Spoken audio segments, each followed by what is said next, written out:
company realistic. Mkija na success. But sioni kama tumeina twist. Dante anakuja. Tuliona?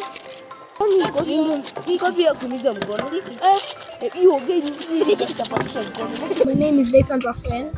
I'm in grade 6. I started cubing in 2022. It freshens up your mind. It makes you think more than usual. And it is good for like leisure when you're bored. Just take a cube. You first solve the first layer, followed by the second. Then you finish up with the PLN and OLN. There is 4x4, 3x3, 2x2, and pyramids, and they go on. The largest cube currently is 33x33. My name is Tamara Ayu. I'm in grade 3 blue. I started cubing in 2022. I started cube because it looks so cool, but when I started it was a little bit easy.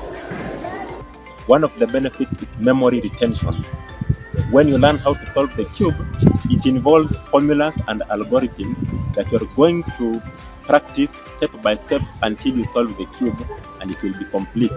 So your memory is going to be sharpened so that you're able to recall the formulas.